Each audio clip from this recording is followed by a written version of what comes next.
Os adultos também não se parecem com adultos por dentro. Por fora, são grandes e desatenciosos e sempre sabem o que estão fazendo.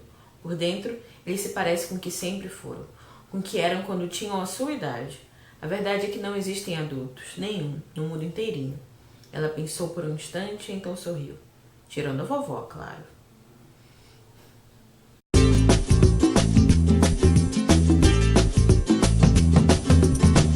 Olá, eu sou a Luma Carneiro, bem-vindo ao canal Extraordinário, Leitor Ordinário. Então vamos dar início ao ano de 2020, oficialmente fazendo a primeira resenha do ano.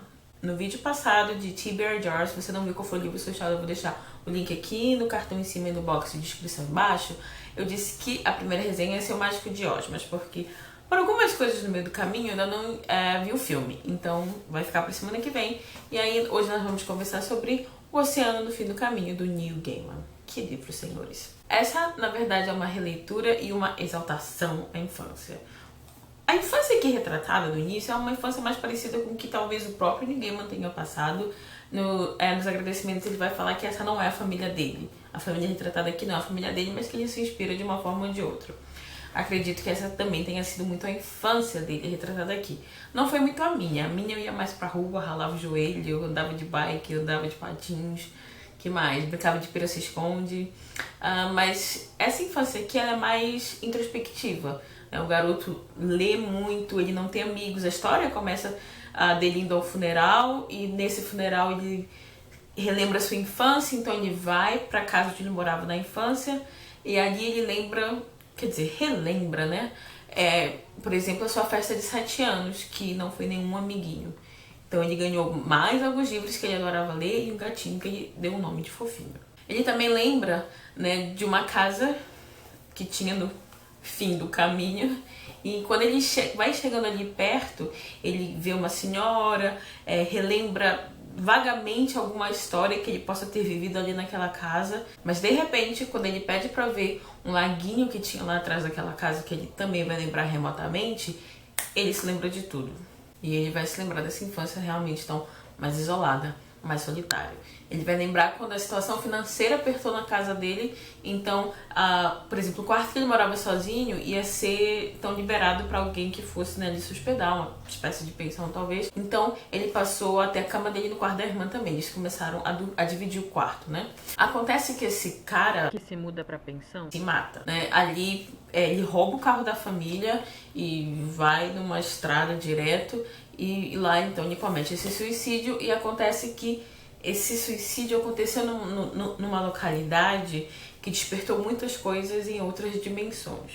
Se descobre então que ele se suicidou porque ele tinha dinheiro de alguns amigos, alguns investidores, alguma coisa assim, em que ele resolveu apostar e começou a ganhar, se não me engano, depois a perder muito. E aí é sempre aquela, como é que eu posso dizer, aquela chavinha que a pessoa pensa, né? Não, agora eu vou jogar para reaver. Não tem isso. Então realmente ele fica devendo, vai lá e tira a sua própria vida pensando no desgosto. Ele deixa lá alguma carta se desculpando por causa disso. A família então descobre, né, que o carro não estava lá na garagem. Nessa busca, pai e filho saem, encontram esse carro, então é chamada a polícia e fica toda aquela coisa ali em volta. Então ele vai para casa das Hempstock, que é uma família de uma avó, uma mãe, uma filha, algo assim, e passa por lá, né? A gente já vai vendo essa família muito peculiar. E volta pra casa, até que um belo dia ele acorda, tipo, sufocado, porque tem alguma coisa na garganta dele. O que é? Ele faz, né? Então essa coisa de ir lá buscar e é uma moeda. Acontece que é um dia feliz para as pessoas relacionado à questão financeira. Tá todo mundo recebendo dinheiro, tá todo mundo muito, sabe, tendo boas notícias em relação ao dinheiro. Então, a Letty, que eu esqueci de falar, né, o nome da filhinha das Hempstock, a Letty chega lá e ele conta então que ele teve esse sonho, que ele tirou essa moeda, e ela vai dizer que tá todo mundo recebendo esse dinheiro, né, tá todo mundo sendo galardoado, sei lá, alguma coisa assim. Acontece então que ele vai de volta à casa das Hempstock com a Letty, e quando ele chega lá, aí sim a gente vai, sei lá, vendo melhor esse mundo, essa brecha, né, para um mundo que a gente não consegue compreender. E lá a Letty, então, ela vai dizer que vai expulsar essa pulga que é assim que essa denominação dessa coisa que tá dando dinheiro pras pessoas. E ele quer ir com ela, o garoto que não tem nome na história, né? A gente fica, como é que eu posso dizer, mais sensível a se identificar, né, com um personagem talvez sem nome. Então quando ele chega lá, a única coisa que ela fala é: não importa o que eu fizer, não largue a minha mão, por exemplo. Só que ele larga, porque o bicho lá que eles estão enfrentando solta, sei lá, como é, um farrapo, e ele tem o intuito, não, como é a... Eu esqueci a palavra, não lembrei. Enfim, o reflexo dele é pegar, né, esse farrapo que a coisa joga. Com isso, então, ele solta as duas mãos, pega esse farrapo e nessa hora ele sente uma dor no pé, se eu não me engano, que mais pra frente então a gente vai ver que deu ruim. Ele tenta tirar essa coisa do pé, que é tipo um verme, só que ele não tira tudo. E logo, se eu não me engano, no dia seguinte, já ele voltou pra casa, tudo e tal, acho que tá tudo resolvido, chega a Ursula Martin, que a Ursula é a pulga em forma humana, ou basicamente isso. Só que ela chegou, tipo, ela vai morar no quarto que era dele, a mãe, por causa do aperto financeiro, conseguiu um emprego meio que milagrosamente, aí ela teria que pagar alguém, né, pra ficar com as crianças, porque ela vai trabalhar. Mas aí a Úrsula, de repente, decide que vai morar ali e só em troca de, então, de comida e de, sei lá, um teto, que ela não precisa pagar, que ela vai cuidar das crianças. Começa o terror. Gente, sério. Eu li Iluminado no final do ano passado, link aqui no cartão inbox, e eu não senti medo. Essa aqui é uma releitura, e nessa parte que a Úrsula começa a amedrontar o menino, gente, eu gelei. Sério. Porque a gente vai percebendo que a liberdade dele foi cortada completamente. Ele não consegue mais sair de casa porque é meio que rápido, imediato o fato dele não gostar dela, obviamente, né? Mas todo mundo gosta, a irmãzinha dele gosta, o pai gosta, a mãe gosta, enfim. Então ele quer sair dali pra falar com a Larry, falar alguma coisa, dizer: olha, tem alguém em casa que a gente não tá se entendendo. E quando ele sai, ela diz que, sei lá, falou com a mãe deles que achou melhor que eles não saíssem da redondeza. Então ele não pode sair. Depois, ele, enfim, é uma área grande, né? Não é só uma casa como é aqui no Brasil, né? É uma casa, uma área enorme para fazer várias coisas. Ele consegue pensar numa das trilhas para sair dali sem ser pego, né? Acontece quando ele está terminando, então, a passagem secreta, a Úrsula aparece lá, tipo: eu não falei pra você que você não... Gente, sério, só dela aparecer lá eu já fiquei assim: meu Deus, que frio na espinha. Mas além disso, a gente percebe que ela também tem o poder de entrar na mente dele, de falar com ele ali. Tanto que ele só consegue escapar, e isso depois da Úrsula ter influenciado o pai dele numa cena que, meu Deus do céu, eu vou contar assim por alto, não vou contar exatamente como, mas o pai dele, o pai dele é uma relação muito bonitinha, sabe, no início, mas de repente o pai dele, porque ele não quer comer a comida que a Úrsula faz, nada que a Úrsula faz ele quer comer, o pai dele começa a se revoltar. E sério, ele tenta matar o filho. Ai, numa cena assim que... Só que, enfim, como ela tem acesso ao que ele tá pensando, quando ele finalmente consegue sair, porque a Úrsula está num momento muito legal com o pai dele, ele tem que pensar o tempo todo que ele tá na cama. Que se ele pensar assim: ah, meu Deus, e agora? Eu vou pra que caminho? Eu corto aqui, corto lá. Se ele começar a pensar muito nisso, é como se a Úrsula... Como não? Ela consegue ler. Então ele tem que distrair ela. Então ele começa a pensar: tô na cama, tô cansado. E tá cansado nisso depois de sobreviver, né? A tentativa. Tô cansado. Ai, que gostoso, tá quentinho, minha coberta. Pra enganar a Úrsula. Ele consegue... por algum tempo enganar a Úrsula, só que a Úrsula de repente aparece, tá ali numa caçada que... ai, não, ela parece assim um monstro que ilumina o céu e como tá flutuando. Quando ela finalmente vai dar cabo dele, né, a Larry chega e salva. Ai, que bonitinho. Por quê? Porque a casa não é só uma casa das Hempstock, mas sim é tipo como se fosse, sei lá, um campo sagrado, sei lá. A partir de um traço, a partir de uma linha, a partir de uma cerca, sei lá, de uma divisão que a gente não vai poder ver a olhos nus, são as Hempstock que mandam. E se são as Hempstock que mandam, ninguém mais manda. Então a Úrsula não consegue mais alcançar o menino. Então ela pega o menino pra casa, o pai tá desesperado. Isso é muito bacana, porque quando eles chegam finalmente lá a essa casa, As Hempstock, então, estão fazendo um trabalho de corte e recorte num, sei lá, Gente, eu tô ruim com as palavras hoje, hein? Num cobertor, assim, num manto, sei lá, num roupão que o menino tem, para que essa parte do pai tentando matar o filho seja esquecida da mente do pai. Então quando ele chega lá fulo da vida, que acha que ele vai matar o menino na frente delas também, elas estão terminando de fazer o corte e recorte ali. E de repente eles param no ar, que é, sei lá, acho que elas tiraram, né? E quando elas recosturam, ele volta e tipo, ele já tá meio confuso. Sabe, ele não lembra mais exatamente o que eles foram fazer ali, os pais. Mas aí, as meninas, né, deram o jeito de colocar a escova de dente do garoto no casaco do pai. Então ele diz, ó, eu trouxe aqui pra você passar a noite, sei lá, com a sua amiga. Só que aí a gente vai ver, então, essa parte mais final de como eles vão derrotar a Úrsula. Só que eles conseguem derrotar a Úrsula, eu vou falar exatamente isso daqui a pouco, de como eles conseguem. Mas a história não termina aqui, porque eles conseguem derrotar a Úrsula, mas vem um inimigo depois, que são os, sei lá, os limpadores, que detonam com a Úrsula. Acontece que aquele verme no pé se estendeu ao coração. E aquela parte do coração tem que ser arrancada pelos limpadores. Vocês me entenderam? Então, como é que eles vão se livrar dos limpadores? A Lery, então, entrega a sua vida de uma certa forma. Ela não chega a morrer, mas o máximo que pode acontecer de ruim com a Lery acontece, né? Ela, de uma certa forma, fica consciente, enfim. E o garoto morre, mas renasce, né? Porque esses limpadores começam a arrancar pedaços do mundo.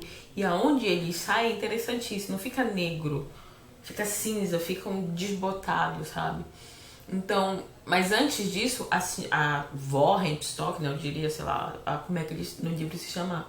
A velha senhora Hempstock, ela chega na última hora porque ela é a autoridade máxima, né? Então ela diz assim, olha, vocês estão no meu terreno, vocês machucaram a minha menina, as minhas crianças, saiam daqui, sabe? Isso vocês infringiram uma lei muito sagrada. Então eu acho que é por causa disso que o menino renasce. Mas ao mesmo tempo eu não sei por que a Lery não renasce por causa disso, já que eles devolveram, sei lá, um pedacinho do capim que eles tiraram, uma raposa que estava passando por ali, devem ter devolvido então o coração do garoto, por que a Lery não voltou? Não entendi. Mas a Lery, ela não morre porque ela é jogada no oceano, no fim do caminho.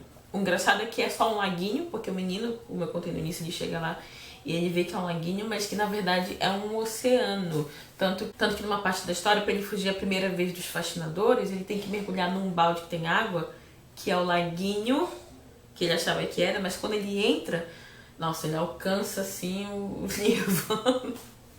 Não, assim, um nível de compreensão muito alto. Ele consegue entender que era uma coisa assim, que ele passa o livro inteiro assim, tipo, hã? Ele consegue entender todas as mágicas. As mágicas não, os encantos, sei lá, da Hempstock. Mas quando ele sai dali, ele já esqueceu. O máximo que ele lembra é que ele teve esse conhecimento. E um dia o oceano vai devolver a Lery, mas voltando ao início do livro, ele tá ali na fase dos 40 e alguma coisa, quando ele volta pra essa casa e o oceano ainda não devolveu a Lery. No início da história ele tinha 7 anos, no final mais de 40 e o oceano ainda não a tinha devolvido. Essa é a história, mas eu queria comentar algumas coisas também que eu achei muito legal. Tem uma coisa de mitologia nesse livro que eu, que sou zerada, consigo sentir por alto, assim, sabe? Deve ter, por exemplo, a questão da Úrsula deve representar alguma coisa muito grande dentro da mitologia, as Hempstock. Muitos dizem que é uma representação da Santíssima Trindade. Eu não acredito, deve ser uma coisa mais de mitologia mesmo, porque o livro inteiro tem essa pegada, o Neil Gaiman tem essa pegada. Eu não sei se ele já usou o cristianismo em alguma outra obra dele. Mas por que eu não acho que seja a Santíssima Trindade? Primeiro, para começar, a gente vai ver que lá no final do livro, as 3 eram sempre uma, que era a velha senhora Hempstock. E já na Santíssima Trindade, cada um é um, sabe? O pai não é o filho não é o Espírito Santo não é o filho, o Espírito Santo não é o pai. Então, sei lá, ficou meio confuso, assim, eu acho, na minha cabeça, dizer que é uma representação, porque já falha de início. Mas a coisa mais legal que eu vi é a representação da infância e de uma infância limitada, na verdade, pela figura da Úrsula. O legal da personagem da Úrsula é que ela tá representando a supressão da infância. De repente, o garoto não tem mais a liberdade nem sequer de ir e vir, ou de pensar, ou de fazer as suas de brincar com seus gatinhos, com a sua irmã, que seja. Quer dizer, é tomado. Eu acredito que o livro deve passar ali por volta de uma semana, a história acontece por volta de uma semana, mas nessa uma semana ele deixa de ser criança, né? Ele tá enfrentando o mundo dos adultos. Por exemplo, quando eles vão ali começar então esse ataque final à Úrsula, a Larry, a primeira coisa que ela faz é delimitar o espaço da Úrsula, para que ela não fuja ali da casa, do entorno da casa. Como é que ela faz isso? Com delimitadores, né? Ou limitadores, enfim.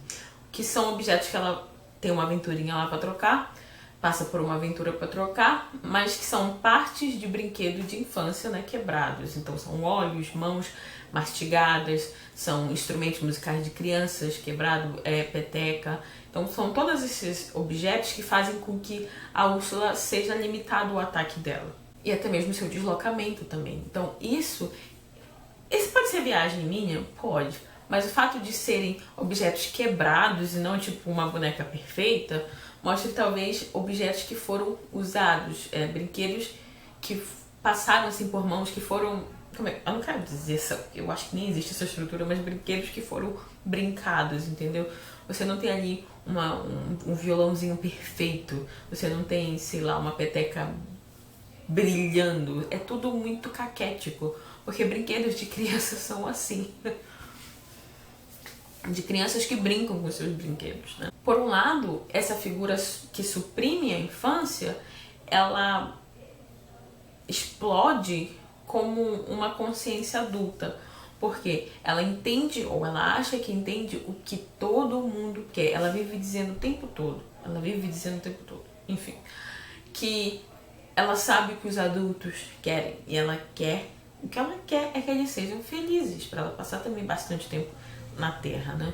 Então, de primeira, ela acha que todo mundo quer dinheiro. Por isso que, de repente, tá todo mundo, sabe, tipo, uau, meus problemas acabaram. Porque é assim que se resolve as coisas, né? Assim que se resolve todos os problemas. Ela pensa assim, né? Então, de repente, a felicidade, que vai garantir até mesmo a sua permanência ali, vem pelo dinheiro. Que é uma visão não de criança, mas uma visão de jovem ou adulto, né? Os jovens que estão entrando na vida financeira estão percebendo que não é fácil, e os adultos que já estão ali mesmo. Então, esse primeiro olhar da Úrsula mostra como os adultos pensam, como os adultos também querem lidar com as crianças, porque até o garoto e a irmãzinha dele recebem dinheiro. Eu acho muito bacana, essa foi uma surpresa muito bacana no final, porque a gente passa o livro inteiro, né, pensando que é a primeira vez que ele vai lá, depois que acontece toda a tragédia. Por quê? Porque quando ele volta para casa no final do livro, na parte criança ainda, quando ele passa por essa aventura, que ele não esquece, por exemplo, que o pai dele tentou assassiná-lo e todas essas coisas. Então, quando ele chega lá, fazem um corte e recorte diferente, talvez, porque nem ele lembra mais. Ele lembra que ela era uma menina, que ele passou uma noite na casa dela, porque ela ia viajar para a Austrália, se não me engano, para morar com o pai dela. Então, nem ele mais no final da história, mesmo no final, vai lembrar de toda a sua aventura. Porque, gente, isso é um fardo enorme para uma criança carregar. Mas, ao mesmo tempo, talvez esse corte e recorte não tenha sido tão perfeito. A própria Larry vai dizer que às vezes nem a avó dela acerta a fazer direitinho.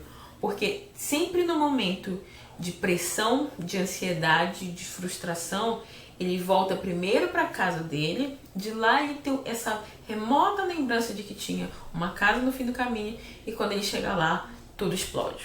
Só que toda vez que ele sai de lá, que ele vai se afastando, tudo vai sendo esquecido novamente. Então o final do livro é lindo, ele indo embora e já não lembrando mais de tudo que a gente leu. Eu fiquei assim, meu Deus, que coisa triste, porque eu queria que ele lembrasse de mais coisas, mas ao mesmo tempo muito poético, eu achei. Falando em poesia, em poético, a literatura tem um papel muito importante nesse livro. Deve ter tido, com certeza, um papel muito importante na infância do Neil Gaiman. Não teve muito na minha, confesso. Mas tem um momento ali no primeiro confronto com os fascinadores, que sei lá, são tipo aves, eu sempre imagino urubus gigantes. E toda vez que ele tá ali no círculo das fadas, que é um local de proteção que as aves não podem entrar, tá todo mundo pressionando, uma Léria é transfigurado, o cara que se suicidou é transfigurado, a irmã dele aparece ali dizendo que o pai tá chamando, será? Não se sabe, ninguém entra nesse círculo, nem a irmã nem o pai, mas ao mesmo tempo parece real, o confronto que ele tem ali com o pai dele parece muito real. Ele só não entra em colapso, sabe, ele só não dá um tique-tique nervoso nele, porque ele começa a recitar trechos de livro, poemas, trechos de livros infantis, né? Ele fica repetindo a exaustão. Então, isso acaba com que o tranquiliza, o faz perceber que ele tem que estar ali mesmo esperando a Léria, a real Léria voltar, e a Léria volta entrando no círculo com tudo, a verdadeira, ele, ufa. É bonito, assim, desde o início a gente vai vendo ele lendo C.S. Lewis, provavelmente, eu não lembro se ele chegou a ler Tolkien, se fala que leu Tolkien, mas ele vai lendo, assim, dá vontade de pegar uma listinha, assim, só pra ver o que ele leu. Né? Ele tem uma coisa muito legal que eu me identifiquei, que ele tem uma cena em que ele se olha no espelho e diz assim, mas se aquele ali não sou eu, que eu estou aqui, quem eu estou vendo, e se eu me mudar, muda lá, quem sou eu, sabe? É uma coisa meio louca. Eu confesso que eu nunca tive muito esse tipo de pensamento na infância com imagens, mas eu tinha muito com palavras. Eu lembro que quando eu era criança, até uns 15 anos, eu acho que eu ainda tinha essa neura, assim, de... Eu acho que muita gente teve, porque eu já ouvi, né? Algumas pessoas falarem que você, de tanto repetir uma palavra, até ela perder o significado, até ela perder a referência. Né? E uma das palavras que eu usava muito para fazer esse exercício era a palavra videogame, que não é uma palavra portuguesa. Portuguesa, enfim. Então eu ficava, sei lá, eu repetia, sei lá, 30 vezes. Videogame, videogame, videogame, videogame, videogame, videogame. E de repente saía um som que já não era mais videogame, era um outro som. Mas ao mesmo tempo, quando eu parava e falava de novo, voltava a ser videogame. Era uma coisa meio louca. Não faço mais isso não, tá, gente? Hoje em dia eu sou meio normal. Enfim, o importante... Enfim, deixa de besteira, Luma. O importante é que a infância do garoto foi salva, né? Seja salva mesmo, ele renasce, ele ressurge, ele ressuscita, enfim. Seja por ter sido salva porque ele não se tornou esse adulto super traumatizado que ele poderia ser se ele, por exemplo, lembrasse de tudo que ele passou. Ele ia viver no terapeuta, tenho certeza. É uma história de jornada do herói. Eu tô lendo um livro, né, sobre jornada do herói. Então, assim, nossa, sei lá, é o ciclo completo quase, né? A gente vai ter o inimigo, a gente vai ter a entrada no mundo especial, a gente vai ter ele saindo do mundo especial com uma lição, o elixir, né, que o autor diz, esqueci agora, já, enfim. Eu vou resenhar esse livro futuramente, tá? Não se preocupem. Eu sei que ninguém está preocupado. O único livro que eu li do Neil Gaiman até hoje, eu não sei muito quando eu vou ler outros, porque os outros me parecem mais carregados pelo pouco que eu ouço de mitologia, assim. Eu sou muito zerada, como vocês viram. Eu não consegui sacar muita coisa, não.